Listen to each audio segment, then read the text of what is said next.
work that we're doing here on Standing for Truth, please hit that subscribe button because we are just getting started. Yeah, there was something Speed was talking about earlier. Apparently, like a mitochondrial phyletic tree that's unrooted that Standing likes to use. Oh yeah, taken from Jeanson or something, right? Sneak preview. That's my next video.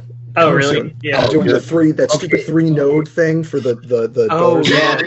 yeah. Okay. That's my next. Yeah. By the way, It's just extremely misleading because it's unrooted, right? It's right.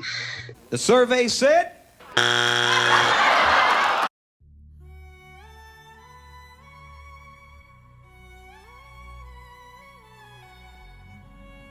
This video demonstrates yet again why critics such as Dr. Dan Stern Cardinale, or better known as Dr. Dan the Pseudoscience Man, and Evograd, don't know what they're talking about and should be discarded as being reliable, because clearly they are unreliable.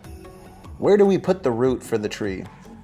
What many evolutionists won't tell you is that there is no scientific test that actually says, here's the root. Instead, we need to pick a root. And then we can see if the predictions that flow from this choice work or not.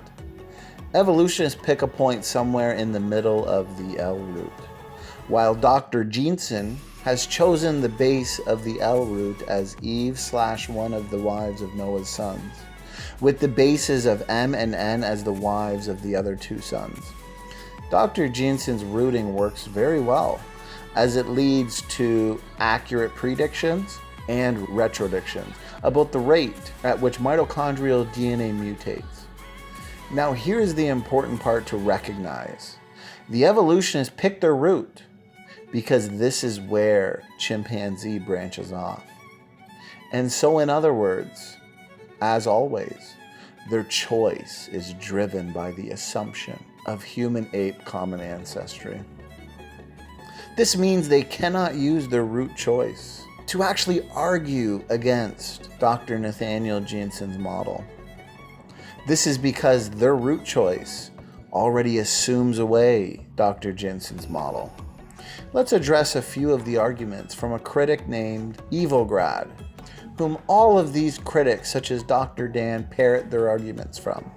Evograd says, to get an idea about the directionality of the ancestor to descendant relationships involved, a rooted tree is required. One simple way to do this is to root the tree on the midpoint of all the branches. Okay, let me point out the fact that Evograd here clearly has not paid any attention to that which he is attempting to rebut. Because if he did, he would have realized that Jeanson did root the tree on the L node. This is a very, very clumsy error on Evograd's part, to actually claim that Jeanson did not root the tree. Therefore, Evograd's real criticism is simply complaining, as evolutionists do best. Complaining about where the root should be placed, according to circular-based evolutionary assumptions. You'll notice these evolutionists give absolutely no justification for these critics placing the root at the midpoint. And the reason why they will not give you justification for their choice of rooting the tree at the midpoint is because they know this will result in a circular-based argument.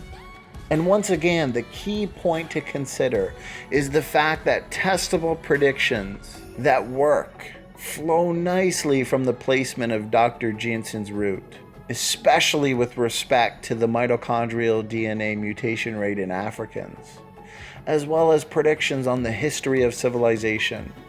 You'll find no real predictions from Dr. Dan or Evograd, which means their entire argument crumbles down to complaining. Jeanson's reasoning for why he classified L, M, and N as the main haplogroups while excluding the R haplogroup is 100% clear, proving yet again that Evograd does not know what he is talking about, since this is also one of his criticisms and complaints. The reasoning behind this is very straightforward. Why can't these evolutionists argue without straw manning? The L, M, and N haplogroups represent the nodes with the widest ethnic reach.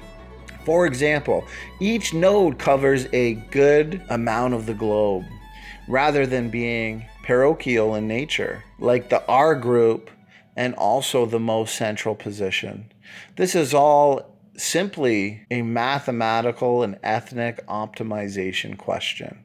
And lastly, the R haplogroup would simply be a post-Babel diversification event, which means, once again, it fits very nicely in Dr. Jeanson's model.